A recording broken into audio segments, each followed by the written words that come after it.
एकजना साथीले मलाई आज मेसेज गर्नुभएको थियो रोमानियाबाट। उहाँ चाहिँ पोर्तुगल आउन चाहनुभएको छ। सो उहाँले भन्नुभएको, दाइ मलाई यहाँ चाहिँ अलिकति गाह्रो भयो, पोर्तुगल आउन खोजेको, के गर्ने होला भनेर जानकारी लिन खोज्नु भएको थियो। सो मैले उहाँलाई चाहिँ मेसेज पनि गरिसकेको छु, भोइस मेसेज पठाएको छु राम्रोसँग सम्झाएर। र मेरो धर्म चाहिँ के हुन्छ भन्दाखेरि पोर्तुगलभन्दा बाहिर बस्नुहुने, रोमानिया लगायत अन्य देशबाट पहिला जस्तै गरेर यो देशमा आउने, लिगल इन्ट्री गर्ने, अनि ट्याक्स बुझाएर चाहिँ कागज बनाउने भन्ने जुन चाहिँ सजिलो बाटो थियो त्यतिखेर, अहिलेको स्थितिमा त्यो छैन। त्यही भएर पोर्तुगलभन्दा बाहिर कुनै पनि हाम्रो नेपाली दाजुभाइ दिदीबहिनीहरू हुनुहुन्छ भने प्लिज यो देशमा नआउनुहोला।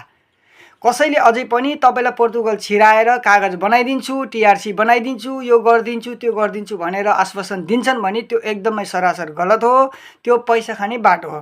अहिलेको सिचुएसनमा यहाँ बस्ने नेपालीहरूलाई पनि पहिलो कार्ड आउनलाई धेरै गाह्रो भएको छ। यहाँको सेप चेन्ज भइसकेको छ। तपाईँहरू यो देशमा छिर्ने भनेको कागज बनाउन छिर्ने हो, आफ्नो भविष्यलाई यथास्थितिमा राख्दै एउटा दिशामा लैजानको लागि आउने हो है। अब त्यो सम्भव छैन। यहाँ कागज नबन्ने भएपछि, टिआरसी नबन्ने भएपछि यो सम्भव छैन यतिखेरको सिचुएसनमा। सो यहाँ नआउनु होला। यहाँ आएर तपाईँहरूको टाइम मात्रै वेस्ट हुन्छ। बरु मैले देखेको विकल्प चाहिँ पहिला पनि 6-7 महिना अगाडि मैले भनेको थिएँ कि अहिलेको विकल्प, पोर्तुगल पछिको विकल्प भनेको स्पेनमा छ। स्पेनबाट अस्ति नै राजदूतावासबाट पनि एकजना स्पेनिस त्यहाँको ठुलै मान्छे होला सायद, राखेर चाहिँ कुराकानी गरेको हामीले सुनेका थियौँ, भिडियो पनि बनाएका थियौँ, हामीले पोस्ट पनि गरिदिएका थियौँ। अब त्योभन्दा माथि हामीलाई थाहा हुँदैन। हामी अर्काको देशमा बसेर अर्काको देशको विषयवस्तुलाई हामी त्यो भन्न सकिँदैन। त्यहाँ तपाईँहरूको साथीहरू हुनुहुन्छ भने कल गर्नुहोस्। त्यहाँ अब जस्तै पोर्तुगलमा जस्तै गरेर के पुरानो स्थितिमा बस्नुभएका साथीभाइहरू हुनुहुन्छ, त्यहाँको यथार्थ बुझ्नुहोस्। तर अहिले चाहिँ त्यहाँ दिन लागिरहेको छ, पहिलाको जस्तो छैन त्यहाँ दिन्छ भन्ने कुरो मैले सुनेको छु। बरु पोर्तुगल आउनुभन्दा उतातिर चाहिँ जाँदा बेस्ट हुन्छ।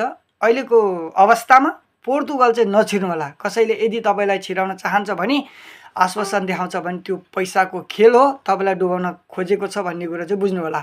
म पोर्तुगलमा छु, बुझिरहेको छु, सबै कुरो धेरै थोरै जानकारी छ। अहिलेको स्थितिमा ठिक छैन भन्ने कुरो मलाई थाहा छ र अन्य साथीहरूलाई पनि थाहा छ। नयाँ कार्ड आउनलाई पनि गाह्रो भएको छ, अनि कार्ड रेन्यू भएर आउनको लागि त्यो पनि गाह्रो भएको छ है। अब 5 वर्षको पासपोर्ट अब हामी तन्काएर 10 वर्षतिर पनि पुर्याइसकेका छन् भनेपछि धेरै स्थितिहरू यहाँ नाजुक छ। त्यही भएर तपाईँहरू नआउनु होला। यहाँ आएर बेकारमा गाह्रो हुन्छ तपाईँहरूलाई। यदि पैसै कमाएर बस्नु छ भने जुन चाहिँ देशमा हुनुहुन्छ त्यही देशमा बस्नु होला। कार्डको लागि हो भने, पेपरको लागि हो भने यो देश अहिलेको लागि, अहिलेको सिचुएसनको लागि भने बेस्ट छैन। अब जति यहाँ नेपालीहरू हुनुहुन्छ, अरू अन्य देशका मानिसहरू हुनुहुन्छ, उहाँहरूलाई नै अब कार्ड देला नदेला अथवा प्रोसिजरमा गइरहेको छ, त्यो चाहिँ चलिरहेको छ। अझै भोलिको दिनमा के हुन्छ कसैलाई थाहा छैन। अहिलेको स्थितिमा चाहिँ प्लिज पोर्तुगलभन्दा बाहिर हुने साथीभाइहरू नआउनु होला। मेरो लास्ट रिक्वेस्ट फेरि पनि, तपाईँहरूले अलिकति न्युज नहेर्नु भएको होला अथवा नबुझ्नु भएको होला, अथवा कसैले तपाईँहरूलाई फेरि पनि पैसाको लागि कुनै ट्रिक लगाइरहेको छ भने प्लिज तपाईँलाई फसाउने जमर्को भइरहेको छ। सो नआउनु होला। धन्यवाद। भिडियोलाई जति सक्दो सेयर गरिदिनु होला ताकि अन्य नेपाली दाजुभाइ दिदीबहिनीहरूलाई काम लाग्न सक्छ। के कस्तो लाग्यो कमेन्ट गर्नु होला। अझै बुझ्नको लागि तपाईँहरूलाई अझै मनमा कौतुलता छ, अझै बुझ्न मन लागेको छ भने मेरो यो इनबक्समा मलाई डाइरेक्ट मेसेज गर्नु होला। म रेस्पोन्स दिने कोसिस गर्नेछु ढिलो चाँडो। हस् त, हजुरहरूको दिन शुभ रहोस्।